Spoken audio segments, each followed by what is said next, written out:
दोस्तों, अभी तक हम मुंशी प्रेमचंद्र की कुछ कहानियाँ सुन रहे थे। अब हम सुनेंगे तेनालीराम की कुछ कहानियाँ। अपनी बुद्धिमत्ता एवं हाजिर जवाबी के लिए प्रसिद्ध तेनालीराम के कुछ अनोखे किस्से मैं लेकर आई हूँ। इसी क्रम में आइए हम सुनते हैं उनकी पहली कहानी, राजगुरु की सवारी। तो आइए सुनते हैं। बात उन दिनों की है जब तेनालीराम का विजयनगर के राज दरबार से कोई संबंध नहीं था।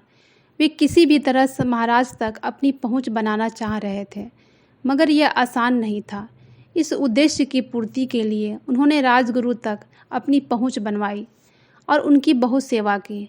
राजगुरु तेनालीराम से अपने सारे काम करवा लेते, मगर राजमहल की बात आती तो टाल जाते। इसे तेनालीराम काफ़ी क्षुब्ध था। वह समझ गया कि राजगुरु मुझे इस महाराज तक पहुंचने देना नहीं चाहते। अतः एक दिन उसने राजगुरु को सबक सिखाने का मन बना लिया। एक दिन राजगुरु नदी पर नहाने गए। किनारे पर जाकर उन्होंने वस्त्र उतारे और पानी में उतर गए। तेनालीराम उनके पीछे पीछे था। वह पेड़ की ओट में छिप गया और राजगुरु के डुबकी लगाते ही उसने उनके कपड़े उठा लिए और जाकर पेड़ के पीछे छिप गया। कुछ देर बाद जब राजगुरु स्नान करके बाहर निकले तो अपने कपड़े वहां ना पाकर ठिठक गए। अरे, यह कौन है? वे चिल्लाए। मेरे वस्त्र किसने उठाए हैं? ओह रामलिंग, मैंने तुम्हें देख लिया है। तुम उस पेड़ के पीछे छिपे हो।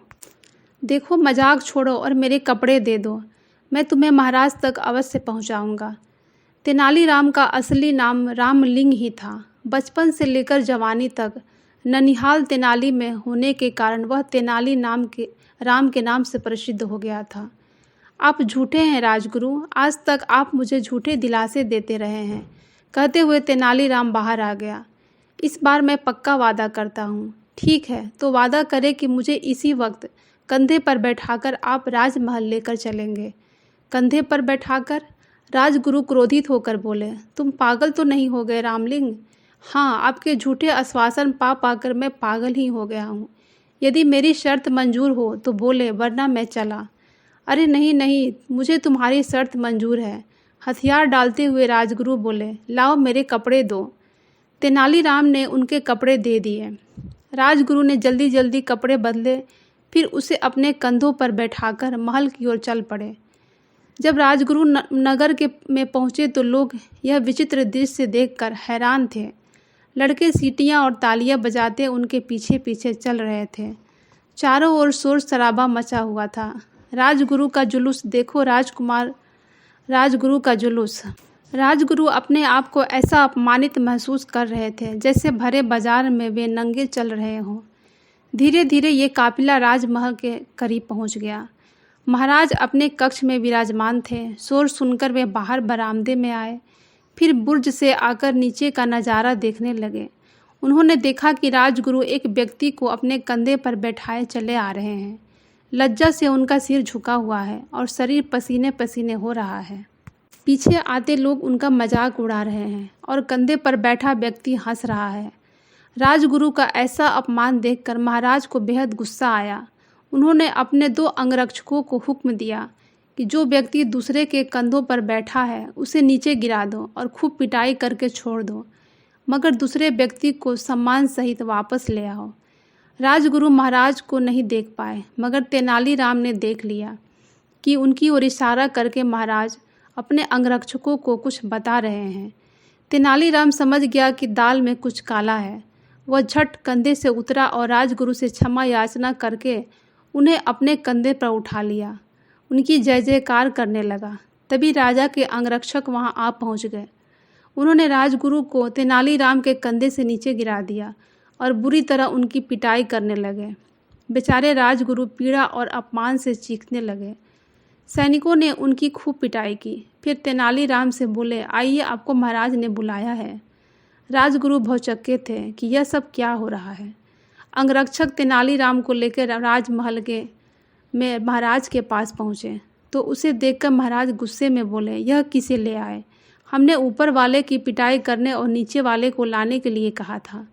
ये नीचे वाले ही हैं महाराज, वो पाजी इनके कंधों पर बैठा था। ओह, इसका मतलब वह व्यक्ति बहुत धूर्त है। इसने पहले ही अंदाज़ा लगा लिया कि क्या हो सकता है। इसे ले जाकर मौत के घाट उतार दो। इसने राजगुरु का अपमान किया है। गुस्से में महाराज बोले जा रहे थे और हाँ, उनके खून से सनी तलवार सरदार को दिखा देना। उस समय तक वहाँ कुछ दरबारी भी आ गए थे। वे ऊपर से गंभीर लेकिन मन ही मन प्रसन्न हो रहे थे कि इस युवक ने राजगुरु की अच्छी दुर्गति की। जब सैनिक तेनालीराम को लेकर चले तो कुछ दरबारी भी पीछे हो लिए। एक स्थान पर जाकर उन्होंने असली कारण पूछा तो उन्हें लगा कि तेनालीराम निर्दोष है।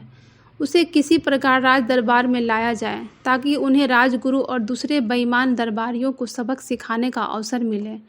उन्होंने तेनालीराम से दोनों सैनिकों को 10-10 स्वर्ण मुद्राएं दिलवाकर और इस वादे के साथ उसे छुड़वा लिया कि वह नगर छोड़कर चला जाएगा। सिपाहियों ने तबेले में जाकर एक बकरे को हलाल करके अपनी खून से सनी तलवार सरदार को दिखा दी। तेनालीराम को अपने जान बच जाने की खुशी थी, परंतु 20 स्वर्ण मुद्राओं के जाने का दुख भी था। वह इस बात के लिए किसी भी तरह चुप बैठने वाला नहीं था। उसने अपने घर जाकर अपनी माँ और पत्नी को सिखा पढ़ाकर महल भेज दिया। दोनों सास बहू महाराज के पास जाकर फूट फूट कर रोने लगी। क्या बात है, तुम कौन हो और यहाँ आकर तुम्हारे रोने का कारण क्या है? महाराज, एक मामूली अपराध के लिए आपने मेरे बेटे रामलिंग को मृत्यु दंड दे दिया। अब मैं किसके सहारे जीऊँगी? कौन होगा मेरे बुढ़ापे का सहारा? कहकर उसकी माँ सिसक सिसक कर रोने लगी। और मेरे इन मासूम बच्चों का क्या होगा महाराज? मैं अबला इन बच्चों और इस बूढ़ी सास का पेट कैसे भरूंगी? महाराज को फौरन अपनी गलती का एहसास हुआ। उन्हें लगा कि इस छोटी सी भूल के लिए उसे इतनी बड़ी सज़ा नहीं देनी चाहिए थी। अब हो भी क्या सकता था। उन्होंने आज्ञा दी, इन्हें हर माह 10 स्वर्ण मुद्राएं राजकोष से दी जाए, जिससे वे अपने बच्चों का भरण पोषण कर सकें। 10 स्वर्ण मुद्राएं तत्काल लेकर दोनों सास बहू घर पहुंची और तेनालीराम को पूरी बात बताई। तेनालीराम खूब हंसा। चलो 10 स्वर्ण मुद्राएं अगले माह मिल जाएंगे, हिसाब बराबर। तो दोस्तों, कैसी लगी कहानी आपको?